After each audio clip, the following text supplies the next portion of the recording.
Magandang umaga po sa ating mga taga-pakinig. Nandito na naman po kayo sa Bantay Kalikasan, ang tunay na likas na yaman, kung saan tatalakayin natin ang mga isyung may kinalaman sa ating kapaligiran at kabuhayan. Sa episode natin ngayon, pag-uusapan natin ang epekto ng pagmimina ng nickel sa Santa Cruz, Zambales, kung saan kasama natin ng isang dating manggagawa mula sa kampanya ng pagmimina upang ibahagi ang kanyang karanasan at pananaw. Ikinagagalak nating makasama si Ginoong Winchester Elefane. Magandang araw po sa inyo, Sir Winchester. Sir Winchester, gaano po kayo katagal nagtatrabaho sa minahan at ano po ang inyong tungkulin doon?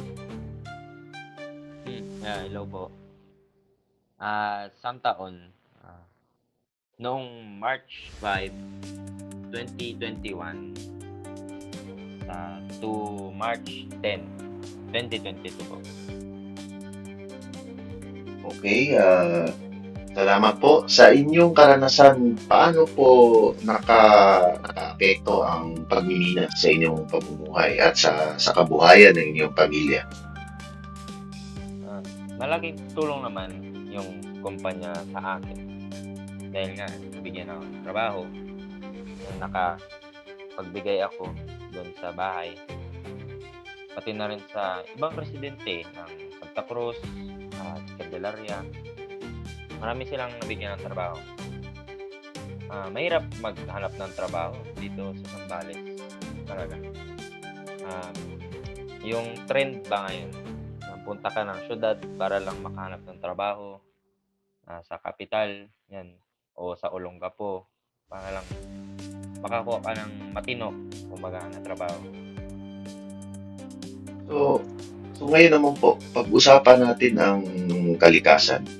May mga pagbabago po ba kayong napansin sa paligid mula ng magsimula ang operasyon ng pagmimina? Marami. Hanggat sa gitna ng Zambales may mapansin kang mga kahit hindi bundok dito. Marami na ding pagmimina. Dito naman dun sa amin, mahalata mo talaga sa mga ibang ilog. Kulay brown na.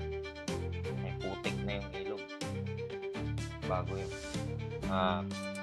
Maalikabok yung hangin. Pag nag-drive ako dun sa highway, tapos nasa likod ako ng truck, no?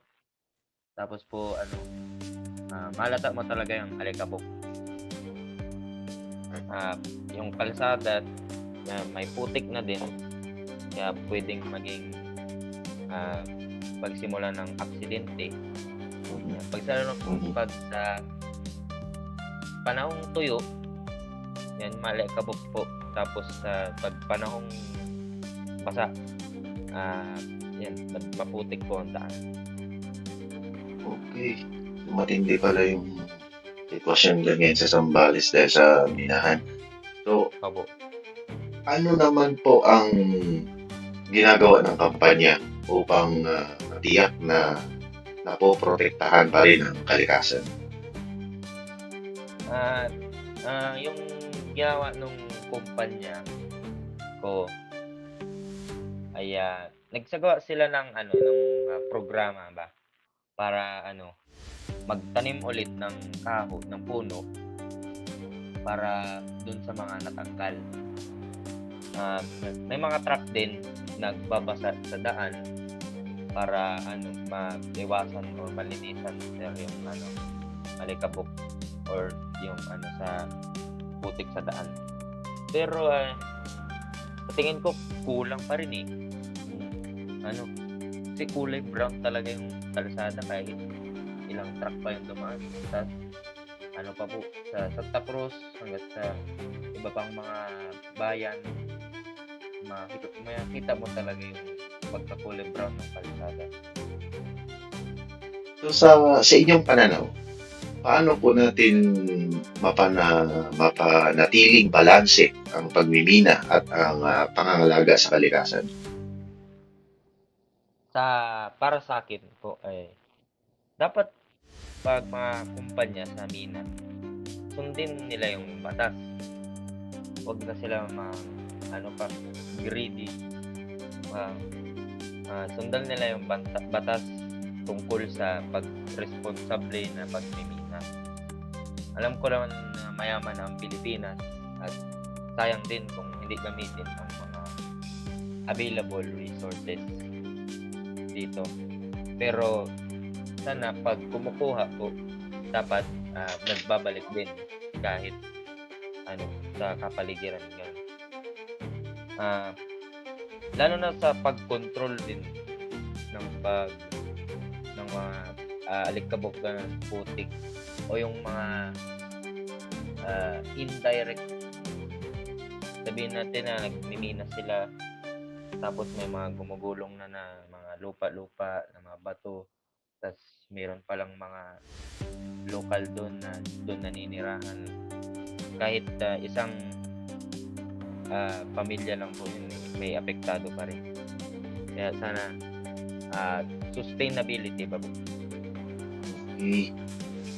So, maraming salamat po, Ginoong Winchester Lepane, sa pagbabahagi ng inyong karanasan at saloobin. Tunay na napakahalaga ng boses ng mga manggagawa sa pag-unawa sa kabuuang epekto ng pagmimina. Mga kababayan, tandaan natin, hindi lamang ekonomiya ang dapat nating alagaan, kundi pati ang kalikasan at kalusugan ng ating mga komunidad. Kung nais ninyong magbigay ng inyong opinyon o karanasan, maaari kayong mag-text o mag-message sa aming Facebook page, ang Bantay Kalikasan Zambales. And once again, Ginoong Winchester Lepane, salamat. Hanggang sa susunod na Sabado, dito pa rin sa Bantay Kalikasan, ang tunay na likas na yaman, kung saan ang tunay na yaman ay ang malusog na kalikasan at nagkakaisang mamayan. Bye-bye!